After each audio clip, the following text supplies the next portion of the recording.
میں ایمان کے 47ویں شعبے کا ذکر ہے تو امام بہقی رحمۃ اللہ علیہ فرماتے ہیں وَهُوَ بَابٌ فِي مُعَالَجَةِ كُلِّ ذَنْبٍ بِالتَّوْبَةِ، اور وہ 47واں شعبہ ہے کہ انسان اپنے ہر گناہ پر اللہ کے سامنے توبہ طائب ہو، یعنی گناہوں سے توبہ کرنا، اللہ سے اپنے گناہوں کی مغفرت طلب کرنا، یہ ایمان کا 47واں شعبہ ہے۔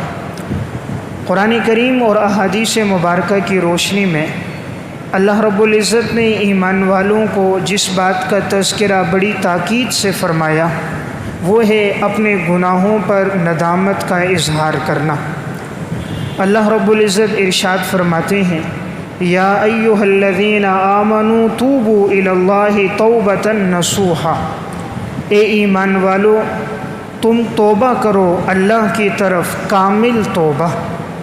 عسیٰ ربکم ان یکفر عنکم سیئاتکم، امید ہے کہ تمہارا رب تمہارے گناہوں کو مٹا دے گا، یعنی جب تم اللہ کی طرف کامل رجوع کرو گے اور اخلاص کے ساتھ اور درد دل کے ساتھ اور اپنے گناہوں پہ ندامت کا اظہار کرو گے تو اللہ تمہارے گناہوں کو معاف کر دے گا۔ ایک اور مقام پر ارشاد فرمایا وَهُوَ الَّذِي يَقْبَلُ التَّوْبَةَ عَنْ عِبَادِهِ وَيَعْفُو عَنِ السَّيِّئَاتِ، اللہ رب العزت کی ذات وہ ہے کہ جو اپنے بندوں کے توبہ کو قبول کرتا ہے اور گناہوں کو معاف کرتا ہے۔ اس سے معلوم ہوا توبہ کے دو فائدے ہیں، ایک اللہ رب العزت کے ہاں قبولیت، دوسرا گناہوں کی معافی۔ نبی اکرم صلی اللہ علیہ وسلم پر جب قرآن کریم کی یہ آیت نازل ہوئی وَأَنذِرْ عَشِيرَتَكَ الْأَقْرَبِينَ کہ آپ اپنے رشتہ داروں کو ڈراؤ، تو آپ صلی اللہ علیہ وسلم نے اپنے گھر والوں کو، اپنی بیٹیوں کو، اپنے خاندان والوں کو جمع کیا، اور اس موقع پر آپ صلی اللہ علیہ وسلم نے ارشاد فرمایا یا معشر قریش اشتروا انفسکم من اللہ، اے قریش کی جماعت تم لوگ اپنے نفسوں کو خرید لو اللہ سے، لا اغنی عنکم من اللہ شیئا، میں اللہ کے مقابلے میں تمہیں کسی چیز کا کوئی نفع نہیں دے سکتا۔ یا بنی عبد المطلب لا اغنی عنکم من اللہ شیئا، اے عبد المطلب کی اولاد میں اللہ کے مقابلے میں تمہیں کوئی نفع نہیں دے سکتا۔ یا عباس بن عبد المطلب لا اغنی عنک من اللہ شیئا، اے عباس اور عباس کی اولاد میں تمہیں اللہ کے مقابلے میں کوئی نفع نہیں دے سکتا۔ یا صفیۃ عمۃ رسول اللہ لا اغنی عنک من اللہ شیئا، اے رسول اللہ صلی اللہ علیہ وسلم کی پھوپھی صفیہ میں تمہیں اللہ کے مقابلے میں کوئی نفع نہیں دے سکتا۔ یا فاطمہ بنت محمد سلینی ما شئتی، اے فاطمہ جو محمد کی بیٹی ہے تم جو چاہو مجھ سے مانگو، لا اغنی عنک من اللہ شیئا، لیکن اللہ کے مقابلے میں تمہیں کوئی نفع نہیں دے سکتا۔ یعنی آپ صلی اللہ علیہ وسلم نے اپنی بیٹی کو، اپنی پھوپھی کو، اپنے چچا کو، اپنے خاندان والوں کو جمع کر کے فرمایا کہ اگر تمہاری زندگی نیکی اور اطاعت میں نہیں گزرے گی تو اللہ کے مقابلے میں تمہیں نفع نہیں دے سکتا۔ تو اس سے معلوم ہوتا ہے اللہ کے ہاں جو چیز قبول ہے وہ انسان کی اطاعت اور فرما برداری ہے۔ نبی اکرم صلی اللہ علیہ وسلم باوجود یہ کہ گناہوں سے معصوم تھے، لیکن حضرت عبداللہ ابن عمر رضی اللہ تعالیٰ عنہ فرماتے ہیں کہ آپ دن میں 100 سے زائد مرتبہ توبہ کرتے تھے۔ عبداللہ ابن عمر فرماتے ہیں رسول اللہ صلی اللہ علیہ وسلم سے میں نے سنا آپ نے ارشاد فرمایا یا ایھا الناس توبوا الی ربکم، اے لوگو تم لوگ توبہ کرو اپنے رب کی طرف، فإنی اتوب الیہ فی اليوم 100 مرۃ، میں تو اللہ کے سامنے توبہ کرتا ہوں دن میں 100 مرتبہ، میں دن میں 100 مرتبہ اللہ کے سامنے توبہ کرتا ہوں۔ باوجود یہ کہ آپ کے اگلے پچھلے سارے گناہ معاف تھے، آپ معصوم ہونے کے باوجود اتنے توبہ کا اہتمام کرتے تھے، تو ہمیں تو بطریق اولا توبہ کا اہتمام کرنا چاہیے۔ رسول اللہ صلی اللہ علیہ وسلم نے ارشاد فرمایا من ہم بحسنۃ فلم یعملها کتبت لہ حسنۃ، جس شخص نے کسی نیکی کا ارادہ کیا لیکن وہ نیکی نہ کر سکا تب بھی وہ نیکی اس کے لیے لکھ دی جاتی ہے۔ فَإِنْ عَمِلَهَا كُتِبَتْ لَهُ 10 أَمْثَالِهَا إِلَى 700، اور اگر وہ نیک عمل کر دے تو 10 گنا سے لے کر 700 گنا تک اس کے لیے ثواب لکھ دیا جاتا ہے۔ وَمَنْ هَمَّ بِسَيِّئَةٍ، اور جو برے کام کا ارادہ کرے، فَلَمْ يَعْمَلْهَا، اور اس نے اس برے کام کو نہ کیا ہو، لَمْ يُكْتَبْ عَلَيْهِ شَيْءٌ، تو اس کے لیے کوئی گناہ نہیں لکھا جاتا۔ فَإِنْ عَمِلَهَا، اور اگر وہ گناہ کر دے، كُتِبَتْ عَلَيْهِ سَيِّئَةً وَاحِدَةً، تو اس کے لیے صرف ایک گناہ لکھا جاتا ہے۔ یعنی اللہ رب العزت کی رحمت کتنی زیادہ ہے، اگر ایک انسان نیک عمل کا ارادہ کرے تو اس ارادے پر اللہ اس کے لیے نیکی لکھ دیتا ہے، اور جب بندہ وہ نیک عمل کر دے تو جتنا اخلاص زیادہ ہوتا ہے اتنا اجر و ثواب زیادہ ملتا ہے، 10 گنا سے لے کر 700 گنا تک، اور بسا اوقات 7000 گنا بھی اللہ اجر دیتا ہے جب اخلاص ہو۔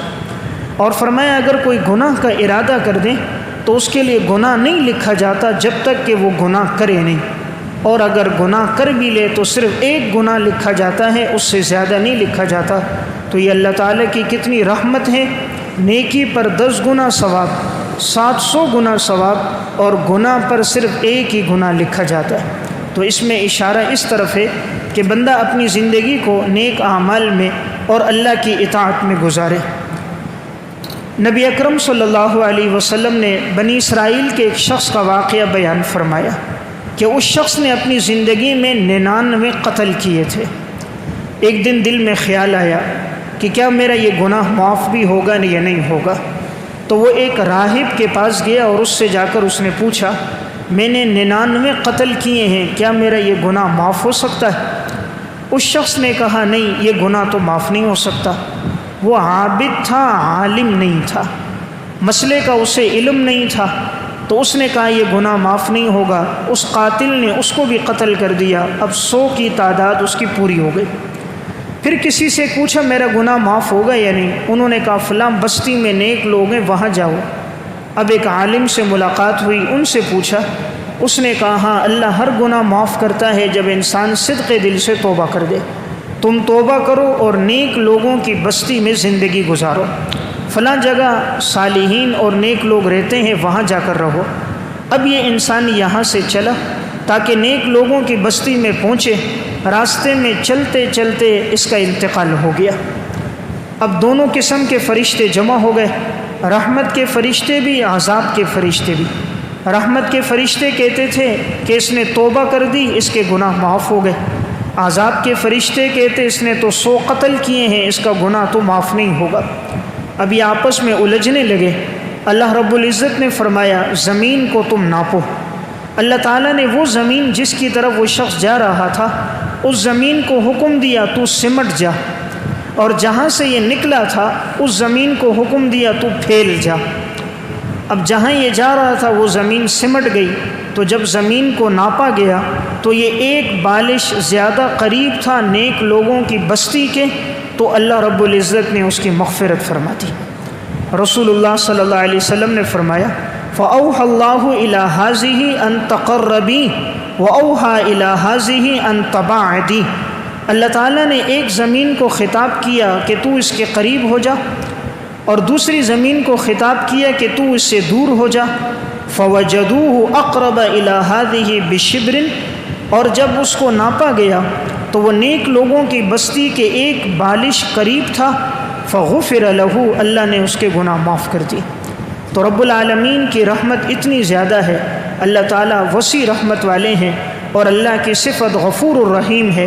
اس لیے انسان سے جو گناہ بھی ہو کبھی مایوس نہ ہو، اللہ رب العزت کے دربار کی طرف لوٹیں، صدق دل کے ساتھ توبہ کر دیں، تو رب العالمین ماضی کے سارے گناہ معاف فرما دیتے ہیں۔ رسول اللہ صلی اللہ علیہ وسلم نے ارشاد فرمایا، یہ حدیث قدسی ہے اور بڑی جامع حدیث ہے۔ اس حدیث میں پوری زندگی گزارنے کا ایک طریقہ ہے۔ اللہ رب العزت کی قدرت، وسعت رحمت، بادشاہت، سلطنت کا تذکرہ اس حدیث میں موجود ہے۔ اس کو حدیث قدسی کہتے ہیں۔ اس کا مطلب جو اللہ رب العزت ارشاد فرمائے۔ تو آپ صلی اللہ علیہ وسلم نے ارشاد فرمایا کہ رب العالمین ارشاد فرماتے ہیں یا عبادی، اے میرے بندو، انی حرمت الظلم علی نفسی، میں نے ظلم کو حرام کر دیا ہے اپنے اوپر، وجعلتہ محرما بینکم، تو میں نے تمہارے اوپر بھی ظلم کو حرام کر دیا۔ جب میں کسی پر ظلم نہیں کرتا تو اے میرے بندو تم بھی کسی پر ظلم نہیں کرنا۔ یا عبادی انکم الذین تخطئون باللیل والنہار، اے میرے بندو تم رات میں بھی گناہ کرتے ہو، دن میں بھی گناہ کرتے ہو۔ وَأَنَا الَّذِي أَغْفِرُ الذُّنُوبَ وَلَا أُبَالِي، میں تمہارے تمام گناہوں کو معاف کر دیتا ہوں اور مجھے کوئی پرواہ نہیں ہوتی۔ فَاسْتَغْفِرُونِي أَغْفِرُ لَكُمْ، مجھ سے اپنے گناہوں کی معافی طلب کرو، میں تمہارے گناہوں کو معاف کر دوں گا۔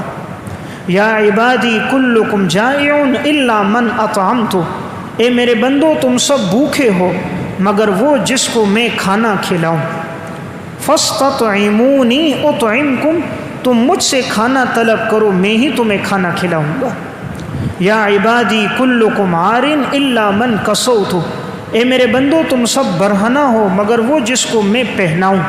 فاستقسونی اقسکم، تم مجھ ہی سے کپڑے طلب کرو، لباس مجھ سے مانگو، میں ہی تمہیں پہناؤں گا۔ یا عبادی لو ان اولکم وآخرکم، اے میرے بندو تمہارے پہلے لوگ بھی جمع ہو جائیں، بعد والے بھی جمع ہو جائیں، حضرت آدم سے لے کر جناب رسول اللہ صلی اللہ علیہ وسلم تک ساری انسانیت کے سارے لوگ جمع ہو جائیں، وَإِنسَكُمْ وَجِنَّكُمْ، انسان بھی جمع ہو جائیں، جنات بھی جمع ہو جائیں، کانوا علی اتقى قلب رجل منکم، اور تم سب لوگ کسی نیک صالح انسان کے دل پر جمع ہو جاؤ، یعنی تم سب متقی اور پرہیزگار بن جاؤ، لم یزد ذلک فی ملکی شیئا، میری بادشاہت میں ذرہ برابر اضافہ نہیں ہوگا۔ یعنی کائنات کے سارے انسان، اول آخر، اگلے اور پچھلے لوگ، انسان اور جنات سب نیک بن جائیں، اللہ فرماتے ہیں میری بادشاہت میں ذرہ بر اضافہ نہیں۔ یا عبادی لو ان اولکم وآخرکم، اے میرے بندو اگر تمہارے اگلے اور پچھلے لوگ، وانسکم وجنکم، تمہارے انسان بھی اور جنات بھی، کانوا علی افجر قلب منکم، تم کسی بدکار انسان کے دل پر جمع ہو جاؤ، لم ینقص ذلک من ملکی شیئا، میری بادشاہت میں ذرہ برابر کمی نہیں ہوگی۔ یعنی کائنات کے سارے انسان اللہ کے نافرمان ہو جائیں، اللہ کی سلطنت اور بادشاہت میں کوئی کمی نہیں آتی۔ اللہ رب العزت نے فرمایا یا عبادی لو ان اولکم وآخرکم وانسکم وجنکم، اے میرے بندو تمہارے پہلے لوگ بھی بعد والے بھی، انسان بھی جنات بھی، اجتمعوا فی صعید واحد، سارے لوگ ایک چٹیل میدان میں جمع ہو جاؤ، فسألونی، اور سب مجھ سے مانگو، فأعطیت کل انسان منکم ما سألہ، میں ہر انسان کو وہ دوں گا جو اس نے مجھ سے مانگا ہوگا، لم ینقص ذلک من ملکی شیئا، میری بادشاہت میں ذرہ برابر کمی نہیں ہوگی، الا کما ینقص البحر ان یغمس فیہ المخیط غمسۃ واحدہ، جس طرح ایک سوئی کو سمندر میں ڈبویا جائے اور نکالا جائے تو سوئی کے ناکے میں جو پانی کا ایک قطرہ آتا ہے، اس پانی کے قطرے سے سمندر میں کمی نہیں ہوتی، میں تمام انسانوں کو ان کی مانگی ہوئی ساری خواہشات دے دوں، میری سلطنت میں اتنی کمی بھی نہیں ہوگی۔ یا عبادی انما ہی اعمالکم احفظها علیکم، اے میرے بندو تم دو اعمال کرتے ہو، میں تمہارے اعمال کو محفوظ کرتا ہوں۔ انسان کا ہر ریکارڈ عمل محفوظ ہو رہا ہے، اللہ سے کوئی چیز پوشیدہ نہیں، دنیا میں کوئی کام انسان اللہ سے مخفی نہیں کر سکتا، اس لیے اللہ تعالیٰ فرماتے ہیں لا یعزب عنہ مثقال ذرہ، رائی کے دانے کے برابر کوئی عمل اللہ سے پوشیدہ نہیں، رائی کا دانہ اس سے چھوٹی چیز کوئی نہیں ہے، فرمایا اتنے چیز بھی اللہ سے پوشیدہ نہیں۔ فمن وجد خیرا فلیحمد اللہ عز وجل، جو اپنی نیکی بھلائی میں گزارے، زندگی خیر میں گزرے، وہ اللہ کی تعریف کرے، شکر ادا کرے۔ ومن وجد غیر ذلک فلا یلومن الا نفسہ، اور جس نے اپنی زندگی اللہ کی نافرمانی میں گزاری وہ اپنے آپ کو ملامت کرے، کسی اور کو ملامت نہ کرے، تقدیر کے گلے شکوے نہ کرے، دوسروں کو لعن طعن کا نشانہ نہ بنائے، اپنے آپ کو ملامت کرے کہ اس نے اپنی زندگی اللہ کی نافرمانی میں گزاری۔ تو اس حدیث میں اللہ رب العزت نے فرمایا سارے انسان نیک بن جائیں میری سلطنت میں اضافہ کوئی نہیں، سارے بدکار بن جائیں میری بادشاہت میں کمی کوئی نہیں، ہر انسان کو اس کی مانگی ہوئی چیز عطا کروں تو میری سلطنت میں کوئی کمی نہیں آئے گی۔ تو گویا انسانوں کو خطاب اس طرف ہے کہ جو خطا ہو انسان اللہ کی طرف رجوع کرے۔ اللہ رب العزت فرماتے ہیں میں سب گناہوں کو معاف کرتا ہوں۔ حدیث میں آتا ہے رسول اللہ صلی اللہ علیہ وسلم نے ارشاد فرمایا لولا انکم تذنبون لخلق اللہ خلقا یذنبون ثم یغفر لکم، اگر تم لوگ گناہ نہ کرو تو اللہ ایسی مخلوق کو پیدا کرے گا جو گناہ کریں گے اور پھر اللہ ان کو معاف کرے گا۔ یعنی ایسا نہیں ہو سکتا کہ انسان سے گناہ کا صدور نہ ہو، انسان معصوم نہیں ہے، گناہ صادر ہوں گے، لیکن گناہ صادر ہونے کے بعد دل میں احساس ہو کہ میرا رب ہے جس کی میں نے نافرمانی کی ہے، اور پھر وہ اللہ کی طرف رجوع کرے، معافی مانگے، اللہ تعالیٰ معاف فرما دیتا۔ اس لیے ہر گناہ کی معافی ہے۔ جب انسان سے کوئی خطا سرزد ہو جائے فوراً وہ اللہ کی طرف رجوع کر دے۔ رسول اللہ صلی اللہ علیہ وسلم نے بنی اسرائیل کے 3 آدمیوں کا واقعہ بیان فرمایا جسے حدیث الغار کے نام سے یاد کیا جاتا ہے۔ امام بخاری رحمۃ اللہ علیہ نے اس واقعے کو صحیح بخاری باب حدیث الغار میں ذکر کیا۔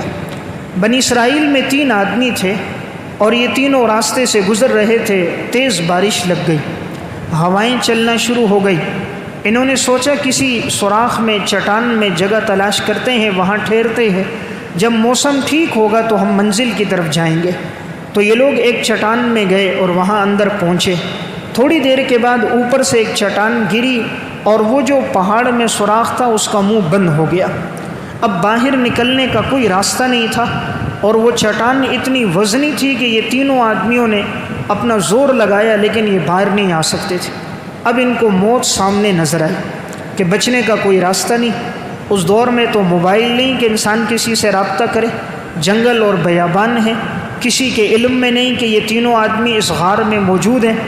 تو جہاں اسباب ختم ہوتے ہیں وہاں مسبب الاسباب کی قدرت ظاہر ہوتی ہے، اور جہاں انسان انسانوں سے مایوس ہو جاتے ہیں وہاں رب العالمین کی طرف رجوع کرتے ہیں۔ اس لیے ڈاکٹر آخر میں کہتے ہیں اب ہمارے بس میں نہیں ہے۔ ایک وقت آتا ہے اچھے سے اچھے ڈاکٹر کے پاس، اچھے سے اچھے ہسپتال میں جاؤ، آخری وقت آتا ہے وہ کہتے ہیں ہمارے بس میں نہیں ہے، اب ان کے لیے دعا کرو، اب دعا کرو، اللہ صحت دے سکتا ہے، ہم نہیں دے سکتے۔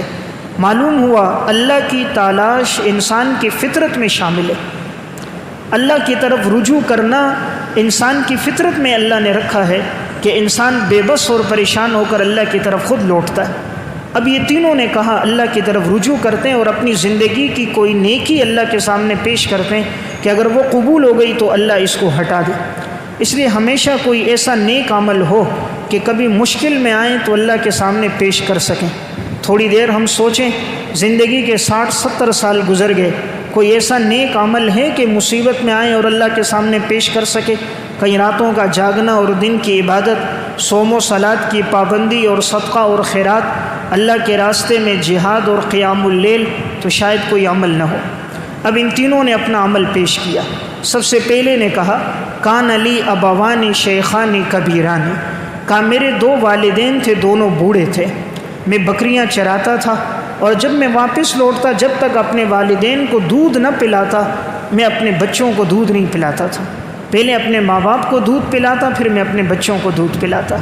کہا ایک دن میں بکریاں چراتے چراتے آگے بڑھ گیا، جب واپس لوٹا گھر پہنچا تو والدین سو گئے تھے اور میں نے جگانا مناسب نہیں سمجھا تو میں نے کٹورے میں دودھ لے لیا اور والدین کے سرہانے کھڑا ہو گیا۔ اب ایک روایت میں کہ وہ بچے آ کر اس کے پاؤں کے ساتھ چمٹ گئے اور وہ کہتے تھے ابا جی دودھ ہمیں دو ہمیں دو، لیکن اس نے اپنے بچوں کو دودھ نہ پلایا۔ ماں باپ کو جگانا مناسب نہ سمجھا کہ ان کی نیند میں خلل نہ ہو، ساری رات سرہانے کھڑا رہا اور یہاں تک کہ فجر کا وقت ہو گیا۔ جب ان کی نگاہ کھلی تو کیا دیکھا؟ بیٹا سرہانے کھڑا۔ اب ان کے دل سے اس کے لیے بڑی دعا نکلی۔ تو دعا وہ نہیں ہوتی جو آدمی کسی سے کہے دعا کرو، دعا وہ ہوتی ہے ایسا عمل کرو کہ اس کا دل آپ کے لیے دعا کرے۔ اور جب اولاد والدین کی ایسی خدمت کرتی ہے تو دل سے دعا نکلتی ہیں جو اللہ کے عرشوں پہ پہنچتی۔ تو اس شخص نے پھر اللہ کے سامنے یہ بات کہی، اللہم ان کنت فعلت ذلک ابتغاء وجہک، اے اللہ میں نے یہ عمل کیا تیری رضا کے لیے، فافرج عنا ما نحن فیہ من هذه الصخرة، اے اللہ تو ہمیں اس چٹان سے باہر نکال، فانفرجت انفراجا، تو تھوڑا سا راستہ کشادہ ہو گیا، لا یستطیعون الخروج منها، لیکن اب بھی باہر نکلنے کا راستہ مکمل نہیں تھا، یعنی تھوڑی سی چٹان ہٹ گئی لیکن اتنا راستہ نہیں تھا کہ کوئی باہر نکل سکے۔ اب دوسرے نے اپنا عمل اللہ کے سامنے پیش کیا۔ دوسرے شخص نے کہا کہ یا اللہ میری ایک چچا زاد بہن تھی، اللہ نے اس کو بڑا حسن و جمال دیا تھا اور تو میں اس پر فریفتہ ہو گیا، یہاں تک کہ میں اپنی خواہش کو پورا کرنے کے لیے میں نے 120 دینار جمع کر دیے۔ دینار سونے کا ہوتا ہے، اور جب میں اتنی بڑی رقم جمع کر کے اس کے پاس گیا غلط ارادے اور نیت کے ساتھ، تو اس نے مجھے ایک جملہ کہا، اس نے کہا لا احل لک ان تفض الخاتم الا بحقہ، تم میرے قریب نہیں آ سکتے اور اس مہر کو نہیں کھول سکتے مگر یہ کہ حلال طریقے کے ساتھ، یعنی تم میرے قریب آؤ نکاح کے ساتھ، حرام طریقے سے تم میرے قریب نہ آؤ۔ تو اب یہ شخص کہتا ہے فتحرجت من الوقوع علیہا، تو میں فوراً اس گناہ میں پڑنے سے پیچھے ہٹ گیا اور میں نے توبہ کر دی، میں اللہ کی نافرمانی نہیں کروں گا۔ فانصرفت عنہا وہی احب الناس الیہ، تو میں اس سے ہٹ کر چلا گیا حالانکہ تمام لوگوں میں مجھے وہ سب سے زیادہ محبوب تھی۔ وترکت الذهب الذی اعطیتها، اور میں نے وہ سونا بھی اس کو دے دیا اور میں نے اس سے واپس نہیں لیا، 120 دینار بھی اس کو دے دیے اور میں نے توبہ کر دی، آج کے بعد گناہ نہیں کروں گا۔ پھر زندگی اس نے اللہ کی اطاعت میں گزاری۔ اب اس نے اللہ کے سامنے کہا اللہم ان کنت فعلت ذلک ابتغاء وجہک، اے اللہ میں نے یہ عمل تیری رضا کے لیے کیا، فافرج عنا ما نحن فیہ، اے اللہ تو اس تکلیف سے ہمیں باہر نکال۔ فانفرجت الصخرة غیر انہم لا یستطیعون الخروج منها، چٹان تھوڑی سی اور ہٹ گئی لیکن اب بھی باہر نکلنے کا مکمل راستہ نہیں تھا۔ اب تیسرے آدمی نے اپنا عمل پیش کیا۔ تیسرے نے کہا یا اللہ میرے پاس مزدور مزدوری کیا کرتے تھے، ایک دن مزدور اپنی اجرت لینا بھول گیا اور وہ چلا گیا، اور میں نے اس کی اجرت کو کام میں لگایا، یہاں تک کہ میں نے اس اجرت سے کاروبار شروع کیا اور میں نے اس سے بکریاں لی، بکریوں سے گائیں، گائیں سے اونٹ، پھر غلام، تو ایک عرصہ دراز گزر گیا وہ اپنی اجرت واپس لینے نہیں آیا، یہاں تک کہ بکریوں کا، گائیں کا، اونٹوں کا بہت بڑا ریوڑ بن گیا۔ ایک عرصہ دراز کے بعد وہ آیا، کہا وہ میری ایک دن کی اجرت آپ کی طرف تھی، مجھے واپس کر دو۔ اس شخص نے کہا یہ دونوں پہاڑوں کے درمیان جتنی بکریاں، جتنی گائیں، اونٹ، غلام ہیں، یہ سب تمہارے، لے جاؤ۔ اس نے کہا کیا آپ میرے ساتھ مذاق کر رہے ہو؟ میری تو ایک دن کی اجرت ہے اور آپ کہہ رہے ہو یہ سب لے کر جاؤ۔ کہا میں نے تمہاری اجرت کو لگایا تھا اور اللہ نے برکت دی، یہ سب کچھ اسی پیسے سے میں نے کمایا ہے، یہ سب تیرا ہے۔ تو اب اس نے بھی اللہ کے سامنے یہ بات پیش کی کہ یا اللہ یہ سب کچھ میں نے تیری رضا کے لیے کیا، اور اگر یہ عمل تیرے ہاں قبول ہو گیا اے اللہ تو اس غار میں سامنے سے چٹان کو ہٹا۔ اور اس نے یہ جملہ کہا اللہم ان کنت فعلت ذلک ابتغاء وجہک فافرج عنا ما نحن فیہ، یا اللہ میں نے یہ کام تیری رضا کے لیے کیا تو اس تکلیف سے ہمیں نکال۔ فانفرجت الصخرہ، اب اگلی چٹان بالکل ہٹ گئی۔ فخرجوا من الغار یمشون، اب یہ لوگ غار سے نکلے اور آگے چلنے لگے۔ تو دیکھیں یہ واقعہ سنانے کا مقصد، ان تینوں نے اپنی زندگی کا ایک نیک عمل اللہ کے ہاں پیش کیا اور وہ اللہ کے ہاں قبول ہوا، اور اللہ تعالیٰ نے چٹان کو ہٹایا اور گویا ان کو نئی زندگی مل گئی۔ تو اس میں اشارہ اس بات کی طرف ہے انسان اپنی زندگی اللہ کی اطاعت میں گزارے، نیکی کبھی ضائع نہیں ہوتی۔ انسان جو بھی نیک عمل کرتا ہے اس کا بدلہ ضرور ملتا ہے، اگر آج نہیں تو کل ضرور ملے گا، اور اللہ کی نافرمانی کی سزا بھی ضرور ملتی ہے، آج نہیں تو کل ضرور وہ نافرمانی کی سزا سامنے آتی ہے۔ اللہ رب العزت کو توبہ کتنی پسند ہے، سنن ترمذی کی اور شعب الایمان کی روایت ہے، بنی اسرائیل میں ایک شخص تھا، کفل اس کا نام تھا، زندگی اس کے گناہوں میں، نافرمانی میں گزر گئی۔ ایک مرتبہ ایک عورت اس کے پاس قرضہ مانگنے کے لیے آئی، قحط سالی کا زمانہ تھا، تو اب وہ اس کے پاس جیسے پہنچی 60 دینار اس نے اس کو دینے تھے، تو اب یہ اس کے پاس غلط ارادے سے جانے لگا، تو وہ جو لڑکی تھی وہ کانپنے لگ گئی اور اس کے جسم پہ گویا ایک لرزہ طاری ہو گیا، گھبراہٹ طاری ہو گئی، اور وہ لڑکی رو رہی تھی۔ اس نے پوچھا کیوں رو رہی ہو؟ اس نے کہا میں نے زندگی میں یہ کام نہیں کیا، لیکن حالات کی مجبوری کی وجہ سے میں یہاں تک پہنچ گئی۔ جب انسان غریبوں کا، یتیموں کا خیال نہیں رکھتا، پھر غریب کی بیٹی کو 2 وقت کے کھانے کے لیے اپنی عزت کا سودا کرنا پڑتا ہے، اور جب انسان ان کا خیال رکھتا ہے تو ان کی زندگی عفت اور پاک دامنی میں گزر جاتی ہے۔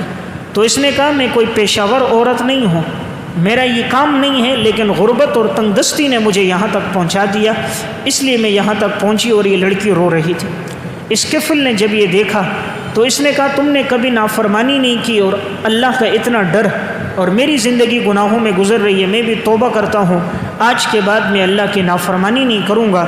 اور اس نے جملہ کہا واللہ لا اعصی اللہ ابدا، اللہ کی قسم میں اللہ کی نافرمانی نہیں کروں گا۔ فمات من لیلتہ، اسی رات میں یہ مر گیا۔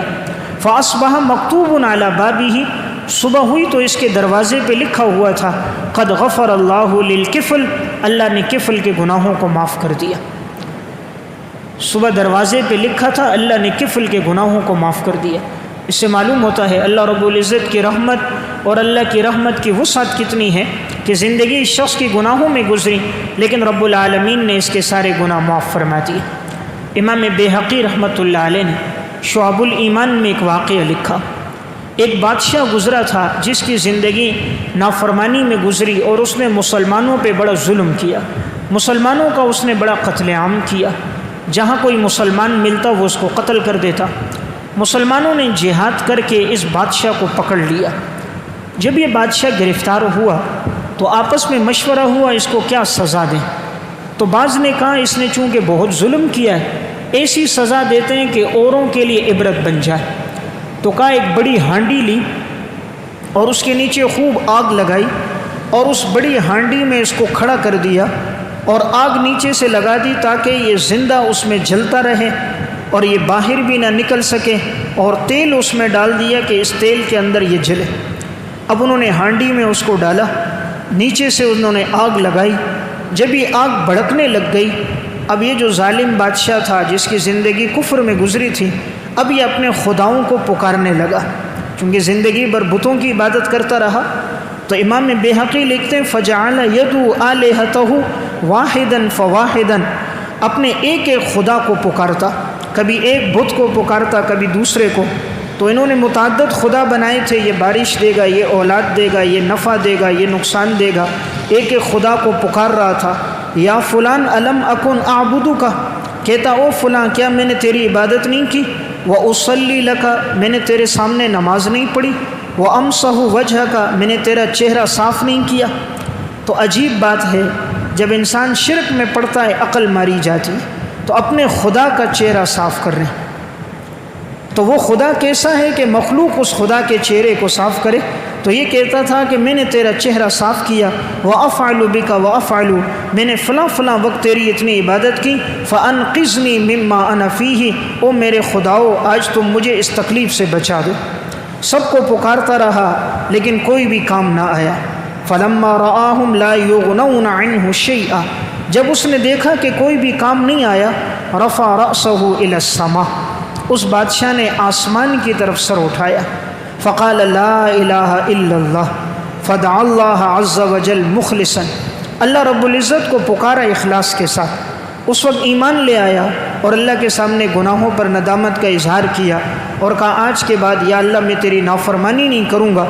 اللہ تعالیٰ نے آسمان پر ایک بادل لایا اور اس بادل کو حکم دیا کہ تو اس پر برس تاکہ جو آگ جل رہی ہے وہ بجھ جائے۔ وہ بادل اسی آدمی پر آیا، برسا، جو آگ جل رہی تھی وہ بجھ گئی۔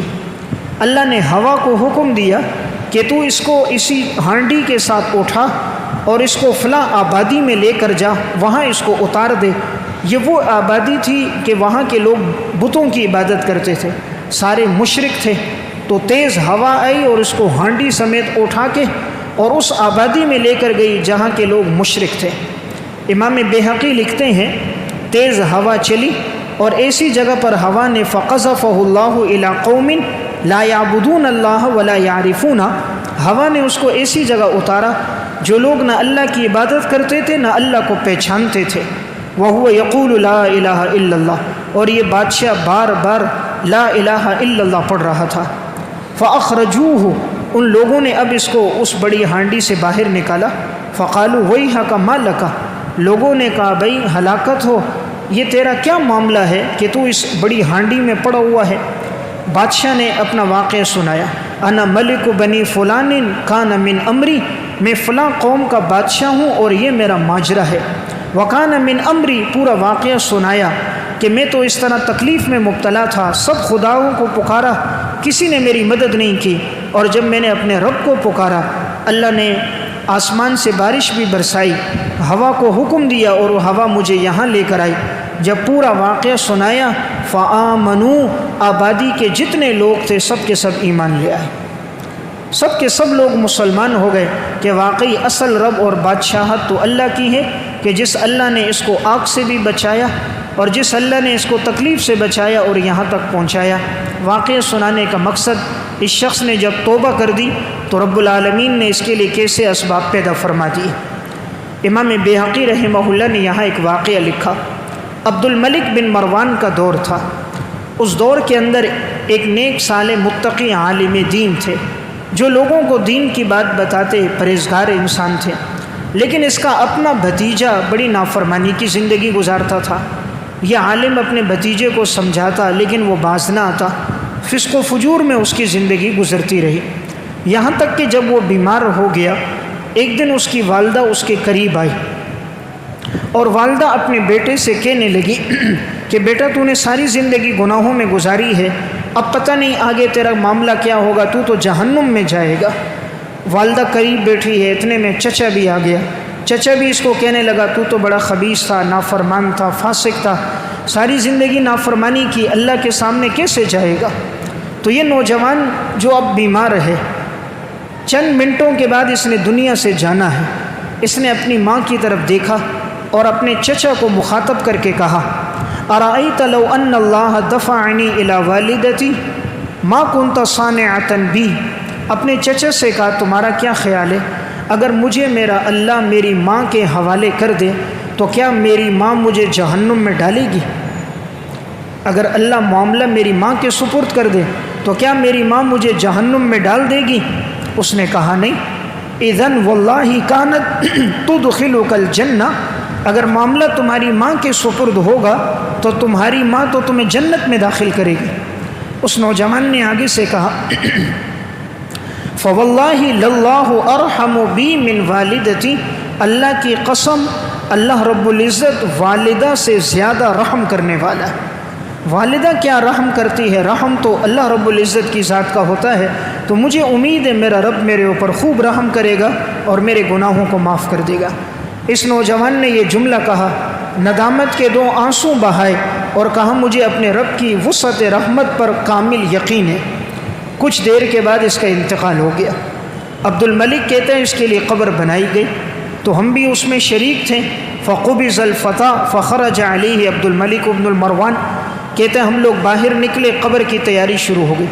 جب اس کے لیے ہم قبر کھود رہے تھے اور قبر میں ہم نے اس کو جیسے رکھا، رکھنے کے بعد اوپر کی اینٹیں ہم درست کر رہے تھے، اچانک ایک اینٹ نیچے گر گئی، تو جیسے نظر پڑی تو وہی چچا تھا جو اوپر کی اینٹیں برابر کر رہا تھا۔ وہ چچا کہتے جب میری نظر پڑی تو میں نے دیکھا ملا اللہ قبرہ نورا وفسح لہ مد البصر، اللہ نے اس کی قبر کو نور سے بھر دیا اور تا حد نگاہ اس کی قبر کو کشادہ کر دیا۔ قبر نور سے بھر گئی اور قبر کشادہ ہو گئی جہاں تک نظر پڑ رہی ہے۔ تو وہ سوچنے لگے یہ کس عمل پر ہوا، تو کہا یہ اس کے اس جملے پر ہوا جو اس نے یہ جملہ کہا تھا کہ میرا اللہ میرے اوپر والدہ سے زیادہ رحم کرنے والا ہے، اس لیے مجھے امید ہے میرا رب مجھے جہنم میں داخل نہیں کرے گا۔ اللہ رب العزت کی ذات پر اس کا کامل یقین تھا، وسعت رحمت پر اللہ نے اس جملے کے بدولت اس کے ماضی کے سارے گناہ معاف کر دی۔ اس سے معلوم ہوتا ہے رب العالمین کی رحمت بہت زیادہ ہے، اس لیے انسان کبھی بھی اللہ کی رحمت سے مایوس نہ ہو، جو بھی گناہ ہو جائے اللہ کی طرف رجوع کرے۔ رسول اللہ صلی اللہ علیہ وسلم نے ارشاد فرمایا کل بنی آدم خطاء وخیر خطائین التوابون، تمام بنو آدم خطا کار ہیں اور بہترین خطا کار توبہ کرنے والے۔ کلو بنی آدم خطاء، بنو آدم میں ہر ایک سے گناہ ہوتے ہیں، لیکن بہترین انسان وہ ہے جس سے جیسے ہی گناہ سرزد ہو جائے اور وہ فوراً اللہ کی طرف رجوع کر دے۔ صحیح بخاری اور مسلم کی روایت ہے، رسول اللہ صلی اللہ علیہ وسلم کے پاس قیدی لائے گئے، انہی قیدیوں میں ایک عورت بھی لائی گئی، اور اس عورت کے سینے میں دودھ تھا، اور اس کا ایک بچہ بھی تھا جو دودھ پیتا بچہ تھا۔ اب یہ ماں اپنے بچے کو تلاش کر رہی تھی کہ مجھے مل جائے تو میں اپنے بچے کو دودھ پلاؤں۔ تو اب یہ دائیں بائیں بڑی بے چین بے قرار، کبھی ادھر دوڑتی کبھی ادھر دوڑتی، مجھے میرا بچہ مل جائے۔ اچانک اس کو بچہ ملا، جیسے ملا اس نے اس کو سینے سے لگایا، چوما اور اپنے دودھ پہ ڈالا اور دودھ پلانے لگ گئی۔ اس کی ساری توجہ اپنے بیٹے کی طرف ہے۔ رسول اللہ صلی اللہ علیہ وسلم نے فرمایا اترون هذه المرأة طارحة ولدها في النار، تمہاری کیا رائے ہے، کیا یہ عورت اپنے اس بچے کو جہنم میں آگ میں ڈال سکتی ہے؟ یعنی جو اپنے بچے سے ایسی محبت کر رہی ہے کہ بے قرار ہو کر ادھر ادھر دوڑتی رہی، اب بچے کو چوم رہی ہے، دودھ پہ ڈالا ہوا ہے، کیا یہ اپنے بچے کو آگ میں ڈال سکتی ہے؟ صحابہ اکرام نے کہا فقلنا لا واللہ وہی تقدر علی اللہ تطرحہ، اللہ کی قسم یہ کبھی بھی اپنے اختیار اور قدرت سے اپنے بیٹے کو آگ میں نہیں ڈالے گی، اس لیے کہ اس سے تو بڑی محبت ہے۔ آپ صلی اللہ علیہ وسلم نے ارشاد فرمایا للہ تعالی ارحم بعبادہ من هذه المرأة بولدها، اللہ رب العزت اپنے بندوں پر اس سے زیادہ رحم کرنے والا ہے جتنا یہ ماں اپنے بچے پہ رحم کرنے والی، جتنا اس ماں کو اپنے بچے پر شفقت اور رحم ہے، رب العالمین کو اپنے بندوں پر اس سے زیادہ شفقت اور رحم ہے۔ اس سے اندازہ کریں اللہ رب العزت کی رحمت کی کتنی وسعت ہے۔ اور آپ صلی اللہ علیہ وسلم کا اسلوب اور آپ کا انداز بھی دیکھیں، آپ موقع پر بات کیا کرتے تھے تاکہ سننے والوں کو سمجھ آ جائے کہ جب ایسا موقع کہ ایک ماں بچے کو تلاش کر رہی ہو، بے قرار ہو، قیدی بن کر آئی ہو، تو اس ماں کی کیا حالت ہوگی جب بچہ مل جائے۔ ایسے موقع پر آپ نے یہ جملہ فرمایا تاکہ صحابہ اکرام کو بات سمجھ آ جائے۔ اس لیے کہتے ہیں نا، لوہا جب گرم ہو تو اس پہ آدمی ضرب لگاتا ہے تو اس کا اثر ہوتا ہے، تو موقع محل کی گفتگو کا اثر ہوتا ہے۔ اس لیے آپ صلی اللہ علیہ وسلم موقع تلاش کر کے ارشاد فرمایا کرتے تھے۔ امام بیہقی رحمۃ اللہ علیہ نے یہاں ایک واقعہ لکھا، نبی اکرم صلی اللہ علیہ وسلم صحابہ اکرام کے ساتھ ایک سفر میں تھے، اچانک ایک صحابی نے ایک پرندے کے بچے اٹھا لیے، ایک گھونسلہ تھا، اس گھونسلے میں پرندے کے بچے تھے، تو انہوں نے وہ بچے لے لیے۔ اب وہ جو بچے اپنی چادر میں ڈالے تو اب اوپر سے ان بچوں کی جو ماں ہے وہ آ گئی، اب وہ ان کے اوپر ہے کہ یہ چاہے بچوں کو چھوڑیں تو تاکہ میں اس پر آ جاؤں۔ اب انہوں نے جیسے اپنی چادر کو کھولا گود میں، تو وہ جو اوپر ان بچوں کی ماں تھی وہ فوراً آ کر اس شخص کی گود میں ان بچوں کے ساتھ بیٹھ گئی۔ جہاں اس کے بچے تھے تو یہ ماں آ کر اپنے بچوں کے ساتھ بیٹھ گئی۔ آپ صلی اللہ علیہ وسلم نے یہ ماجرا دیکھا تو یہ حدیث مرسل ہے، رسول اللہ صلی اللہ علیہ وسلم نے فرمایا عجبا لہذا الطائر جاء فالقى نفسه في ایدیکم رحمتا لولدہ، بڑے تعجب کی بات، دیکھو یہ کہ یہ پرندہ اس نے اپنے آپ کو ہلاکت میں ڈالا صرف اپنے بچوں کی شفقت کی وجہ سے، کہ یہ خود اس کی گود میں آ کر بیٹھ گیا۔ حالانکہ معلوم ہے انسان ہے کہیں مار دے گا، انسان ہے کہیں ذبح کر دے گا، شکار کر دے گا، لیکن بچوں کی محبت میں یہ فوراً آ کر اس آدمی کی گود میں بیٹھ گیا۔ آپ صلی اللہ علیہ وسلم نے فرمایا فواللہ للہ ارحم بعبدہ المؤمن من هذا الطائر بفرخہ، اللہ کی قسم اللہ اپنے بندوں پر جتنا اس پرندے کو اپنے بچوں پہ رحم ہے، اللہ کو اپنے ایمان والے بندوں پر اس سے کئی گنا زیادہ رحم ہے۔ یعنی جتنا اسے اپنے بچوں پر شفقت ہے اور اس نے اپنی جان کو ہلاکت میں ڈالا ہے، اللہ رب العزت کو انسانوں پر اس سے کئی گنا زیادہ شفقت ہے۔ تو بہرحال اللہ رب العزت کی وسعت رحمت اور شفقت کی کوئی انتہا نہیں ہے۔ امام بیہقی رحمۃ اللہ علیہ نے ایک واقعہ لکھا، حضرت وحشی جب ایمان قبول کرنے کے لیے آپ صلی اللہ علیہ وسلم کے پاس آئے، یہ وہ شخص تھے جنہوں نے حضرت حمزہ رضی اللہ تعالیٰ عنہ کو شہید کیا تھا، جو آپ صلی اللہ علیہ وسلم کے سگے چچا تھے۔ اور اتنی بے دردی کے ساتھ شہید کیا تھا کہ ان کے کان الگ تھے، ناک الگ تھے، جسم کا مسئلہ کر دیا تھا، یہاں تک کہ کلیجہ بھی نکالا گیا اور ہندہ نے اسے بھی چبایا۔ تو اتنی بے دردی کے ساتھ ان کے جسم کے ٹکڑے ہوئے تھے۔ اور آپ صلی اللہ علیہ وسلم بھی جب اپنے چچا کی لاش پہ آئے تھے، آپ کی آنکھوں سے بھی بے قطار آنسو بہنے لگ گئے تھے کہ ان لوگوں نے میرے چچا کو کتنی بے دردی سے شہید کیا۔ لیکن جب یہی وحشی ایمان لے کر آیا، آپ صلی اللہ علیہ وسلم نے اس کے ایمان کو قبول فرمایا۔ آپ نے صرف اتنی بات فرمائی، تم میرے سامنے نہ بیٹھو، میرے پیچھے بیٹھو، تمہیں میں دیکھتا ہوں مجھے اپنا چچا یاد آ جاتا ہے۔ جب یہ حضور کے پاس آیا اور اس نے کہا یا رسول اللہ کیا میرا گناہ معاف ہو جائے گا؟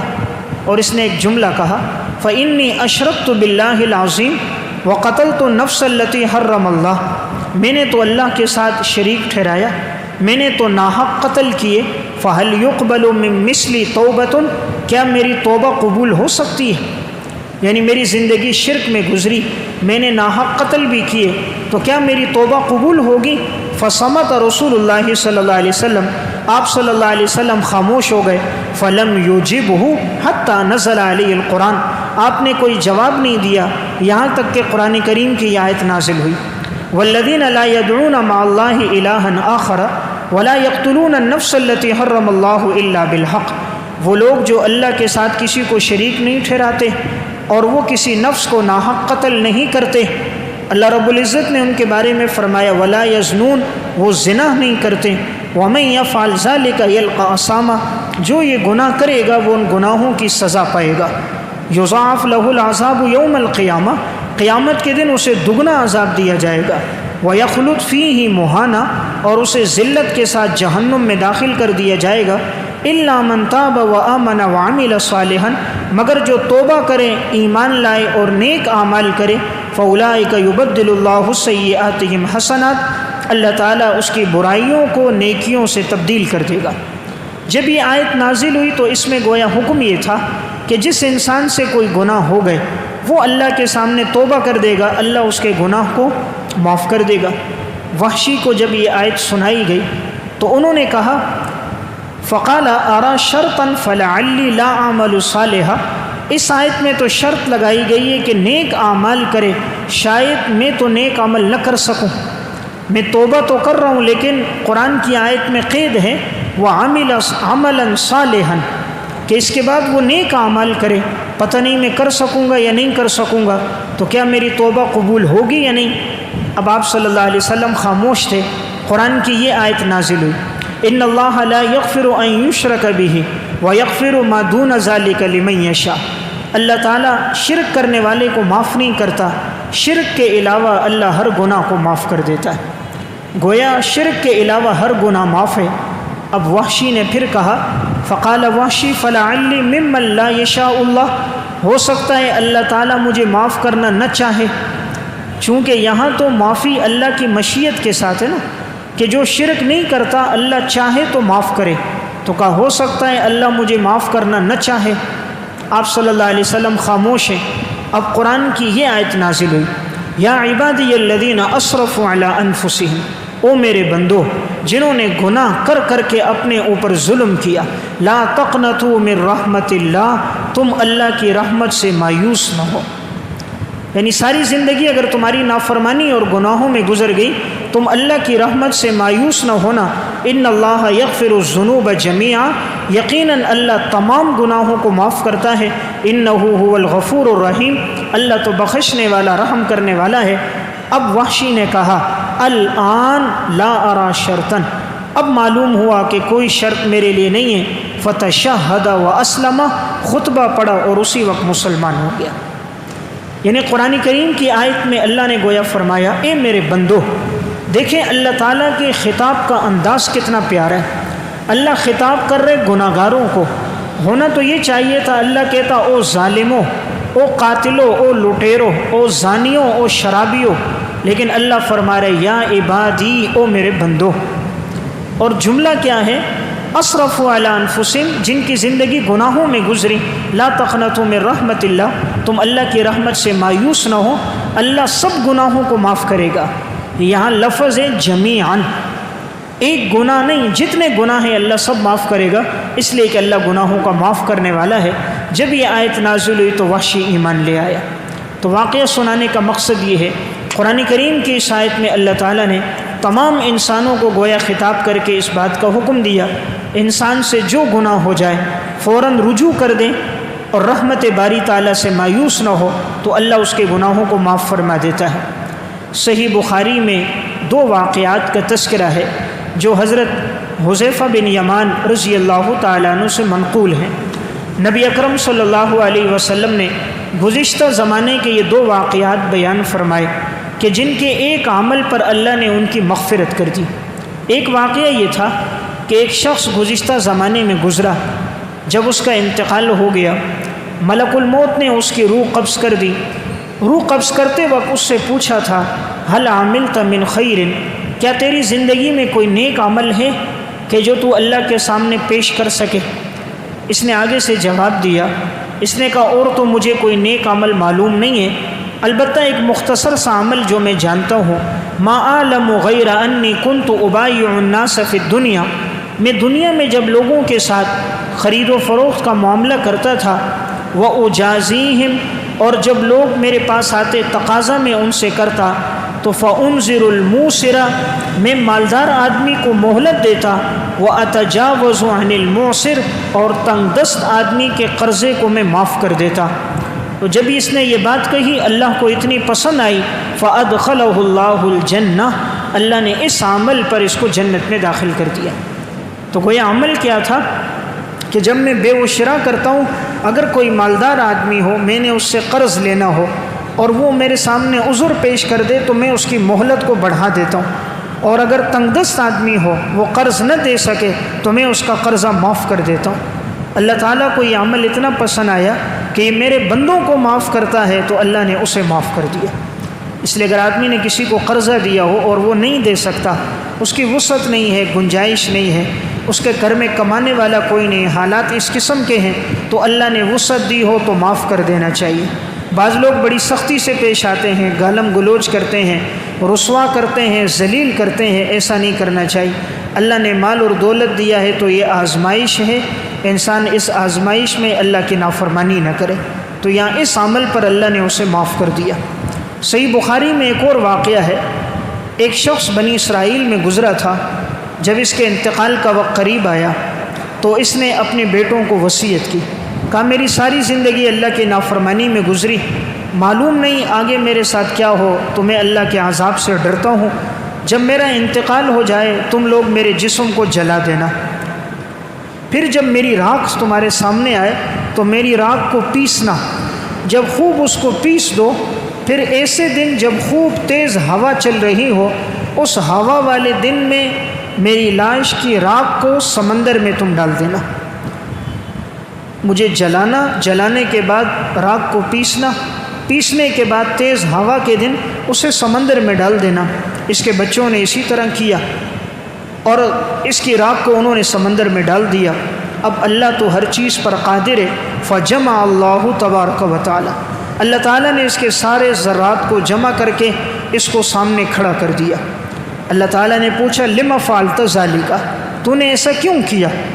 اس نے آگے سے جواب دیا، قال من خشیتک، یا اللہ تیرے ڈر کی وجہ سے کیا، تیرے خوف کی وجہ سے کیا کہ میری زندگی تیرے نافرمانی میں گزری۔ اللہ رب العزت نے فوراً حکم فرمایا، فغفر اللہ لہ، اور اللہ نے اس کے سارے گناہ معاف کر دیے۔ تو دیکھیں اس کے دل میں خشیت تھی، توبہ تھی، اللہ کی طرف رجوع تھا۔ اس نے بچوں کو نصیحت کی کہ تم میرے جسم کی راکھ بنا کر سمندر میں ڈال دو۔ اللہ نے اس راکھ کو جمع کر کے اس کو انسان بنا دیا۔ اس لیے انسان کبھی یہ نہ سمجھے اگر مجھے جانور نے کھا لیا، میرے جسم کو آگ لگ گئی، میں سمندر میں ڈوب گیا تو مجھے کیسے عذاب ہوگا۔ انسان کے ذرات جہاں ہیں وہ اللہ کے علم میں ہیں، چاہے نیک آدمی ہے اللہ اس کی جگہ کو جنت کا باغ بنائے گا، گناہ گار ہے اس کو اسی جگہ اللہ سزا اور عذاب دے گا جہاں اس کے وہ ذرات موجود ہوں گے۔ تو اللہ تعالیٰ نے خشیت کی وجہ سے اس کی مغفرت فرما دی۔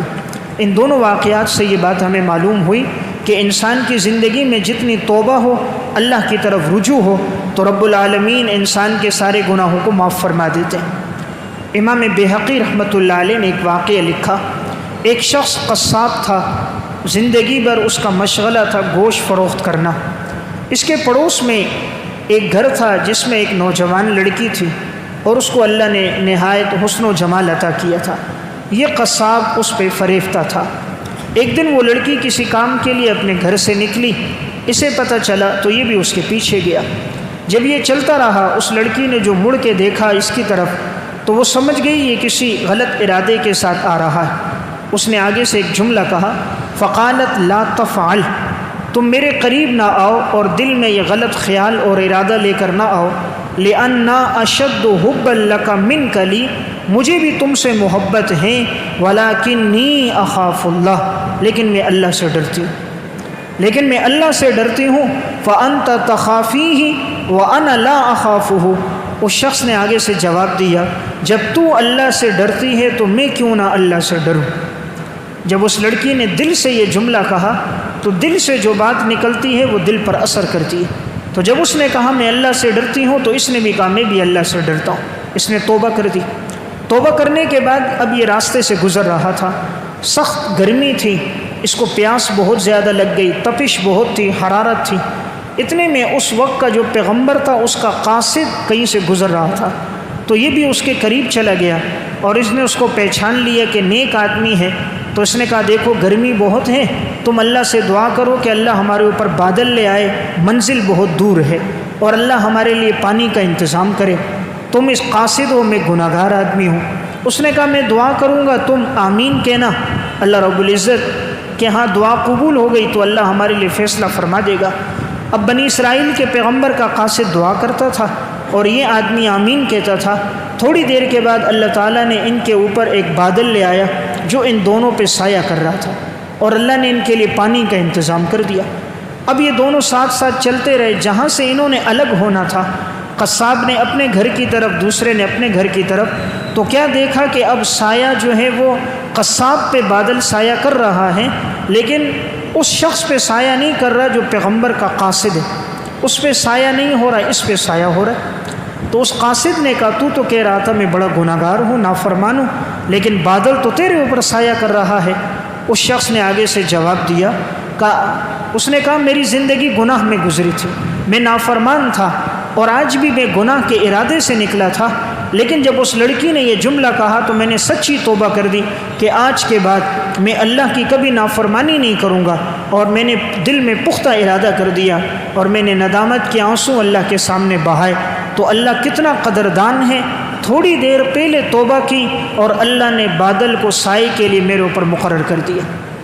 بنی اسرائیل کے قاصد نے اس وقت کہا التائب الی اللہ بمکان لیس احد من الناس بمکانہ، جب انسان توبہ کر دے اللہ کے ہاں اس کا وہ مقام اور مرتبہ ہوتا ہے جو کسی اور کا مرتبہ نہیں ہوتا، یعنی اللہ کے ہاں اس کو اللہ وہ درجہ اور مقام دے دیتا ہے جو کسی اور کا درجہ نہیں ہوتا۔ اس سے معلوم ہوتا ہے اللہ رب العزت کو انسان کی توبہ بہت زیادہ قبول ہے۔ تھوڑی دیر پہلے توبہ کی لیکن سچے دل کے ساتھ توبہ کی تو رب العالمین نے بادل جیسی اہم مخلوق کو اس کی خدمت میں لگا دیا۔ امام بیہقی رحمۃ اللہ علیہ نے یہاں ایک واقعہ لکھا، حضرت فضیل بن عیاض رحمۃ اللہ علیہ بڑے نیک صالح متقی انسان تھے، لیکن ابتدا میں ان کی زندگی فسق و فجور میں گزری، نافرمانی میں گزری۔ فضیل بن عیاض رحمۃ اللہ علیہ کہتے ہیں ایک دفعہ میں ڈاکہ ڈالنے کے ارادے سے گھر سے نکلا، راستے میں جا رہا تھا تو راستے میں ایک گھر آتا تھا، وہاں ایک لڑکی تھی، اس کے ساتھ میرا ایک تعلق بھی تھا، تو میں نے ارادہ کیا پہلے میں اس کے پاس جاؤں، تو میں غلط ارادے کے ساتھ اس کے گھر پہ چڑھنے لگا۔ جب میں دیوار پہ چڑھ رہا تھا اچانک میں نے قرآن کریم کی تلاوت سنی اور کوئی قرآن کی یہ آیت پڑھ رہا تھا، أَلَمْ يَأْنِ لِلَّذِينَ آمَنُوا أَن تَخْشَعَ قُلُوبُهُمْ لِذِكْرِ اللَّهِ، کیا وہ وقت قریب نہیں آیا کہ ایمان والوں کا دل اللہ کی یاد سے نرم ہو جائے؟ کیا وہ وقت قریب نہیں آیا کہ ایمان والوں کا دل اللہ کی یاد سے نرم ہو جائے اور وہ اپنے آپ کو اللہ کے لیے جھکا دیں؟ فضیل بن عیاض کہتے ہیں جب میں نے یہ آیت سنی فوراً دیوار سے نیچے اترے اور انہوں یہ جملہ کہا بلا یا ربی قد آن، اے اللہ اب یہ وقت آ گیا کہ میرا دل نرم ہو گیا۔ اب یہ کہتا ہے میں دیوار سے اترا، میں نے ارادہ کر دیا آج کے بعد میں اللہ کی نافرمانی نہیں کروں گا، کہہ رہا میں راستے میں چلتا ہوا جا رہا تھا تو راستے میں کہیں قافلے والے لوگ ٹھہرے ہوئے تھے، تو وہ آپس میں ایک دوسرے سے بات کر رہے تھے کہ جلدی سے یہاں سے نکلو، اس لیے کہ فضیل بن عیاض آ گیا تو قافلے کو لوٹ لے گا۔ چونکہ اس دور کے بڑے لٹیرے بھی تھے، قافلوں کو لوٹتے تھے، تو لوگوں پہ ان کا بڑا رعب اور دبدبہ تھا۔ تو یہ اپنے آپ کو کہنے لگے کہ کتنی نافرمانی میں زندگی گزار دی کہ لوگوں میں میری شہرت ہو گئی کہ نکلو کہیں یہ قافلے کو لوٹ نہ لیں، اور میں گناہ کے ارادے کے ساتھ نکلا ہوں۔ اسی وقت انہوں نے ایک جملہ کہا، اللہم انی قد تبت الیک، اے اللہ میں نے تیری طرف توبہ کر دی، وجعلت توبتی مجاورۃ البیت الحرام، اور اے اللہ میں نے توبہ کی ہے کہ اب میں اپنی زندگی مسجد حرام کے پڑوس میں گزاروں گا۔ پھر اس نے ایسی توبہ کی، ایسی توبہ کہ اپنی زندگی بدلی، اور پھر بیت اللہ کے قرب میں اس نے زندگی گزاری۔ ایسے نیک صالح متقی انسان بنے کہ اللہ نے سینکڑوں لوگوں کو پھر ان کے ذریعے ہدایت عطا کر دی۔ تو واقعہ سنانے کا مقصد یہ ہے، بسا اوقات قرآن کی کوئی ایک آیت انسان کی ہدایت کا ذریعہ بن جاتی ہے جب انسان کے دل میں تڑپ ہوتی ہے، جب انسان کے دل میں شوق ہوتا ہے، اور اگر تڑپ اور جذبہ نہ ہو تو اس کو سارا قرآن بھی سنا دو تو وہ ٹس سے مس نہیں ہوتا۔ اور یہ تب ہوتا ہے جب گناہ کر کر کے دل پہ زنگ آ جاتا ہے۔ جب زنگ آتا ہے پھر قرآن کا اثر نہیں ہوتا۔ آج ہم کہتے ہیں نا جی میں نے بات سنی اثر نہیں ہوا، بیان سنا اثر نہیں ہوا، قرآن سنتے اثر نہیں ہوتے۔ قرآن کی تاثیر ختم نہیں ہوئی، گناہ کر کر کے دل پہ زنگ لگ گیا اس لیے اثر نہیں ہو رہا۔ قرآن کی تاثیر تو برقرار ہے۔ یہ میرے اندر اپنی میری بدبختی ہے کہ میرا دل سیاہ ہو گیا، اور اس وجہ سے آج قرآن کریم کے الفاظ میرے دل پہ نہیں لگ رہے۔ یہ انسان کی اپنی بدبختی ہوتی ہے۔ بہرحال تو امام بیہقی رحمۃ اللہ علیہ نے سارے واقعات سنا کر انسانوں کو ایک بات کی طرف متوجہ کیا کہ انسان اللہ کی طرف رجوع کرے۔ امام بیہقی رحمۃ اللہ علیہ نے یہاں آخری ایک واقعہ ذکر کیا۔ حضرت عبداللہ بن مبارک رحمۃ اللہ علیہ ابتدا میں ان کی زندگی بھی کچھ دین سے دوری پر تھی۔ ایک دفعہ کہتے ہیں کہ میں اپنے ساتھیوں کے ساتھ ایک باغ میں بیٹھا ہوا تھا۔ باغ کے اندر ساتھی شراب و کباب کی محفل لگانے کے لیے سامان کو انہوں نے جمع کر دیا، اور انہوں نے طبلہ بھی ساتھ لے آئے۔ ایک ساتھی بانسری بجانے کے لیے بھی آ گیا۔ کہ جب یہ سارے آلات جمع ہو گئے، میں ایک درخت کے قریب بیٹھا تھا، اچانک میں نے دیکھا ایک ٹہنی نیچے کی طرف جھکی، اور قرآن کریم کی یہ آیت کی آواز میرے کانوں میں پڑی، الم یأن للذین آمنوا ان تخشع قلوبہم لذکر اللہ، اے ایمان والو کیا وہ وقت نہیں آیا کہ تمہارے دل اللہ کی یاد سے نرم ہو جائیں؟ عبداللہ بن مبارک کہتے ہیں اس آیت نے میرے دل پر اتنا اثر کیا، میں نے دائیں دیکھا بائیں دیکھا، مجھے کوئی نظر نہ آیا۔ میں سمجھ گیا یہ اللہ کی طرف سے تنبیہ ہے، فوراً اٹھے اور توبہ کی۔ پھر اس امت کے ایسے نیک انسان بنے کہ 1 سال حج کرتے تھے، 1 سال جہاد کرتے تھے۔ زندگی میں گویا 25 مرتبہ حج پر اور 25 مرتبہ وہ جہاد پہ چلے گئے۔ تو بہرحال ایمان کا یہ جو شعبہ تھا 47ویں نمبر پر اس شعبے کا خلاصہ ہے، انسان اپنے گناہوں پر ندامت کے آنسو بہائے اور اللہ کی طرف رجوع کرے۔ اللہ رب العزت کو توبہ پسند ہے۔ معلوم نہیں انسان کی زندگی کتنی ہے، آئندہ چند دن وہ زندہ رہے گا نہیں رہے گا، اس لیے انسان ہر پل اللہ کے سامنے جانے کے لیے اور موت کے لیے تیار رہے، اور موت کی تیاری اسی میں ہے کہ گناہوں پر ندامت کے آنسو بہائے۔ اللہ ہم سب کو عمل کی توفیق عطا فرمائے۔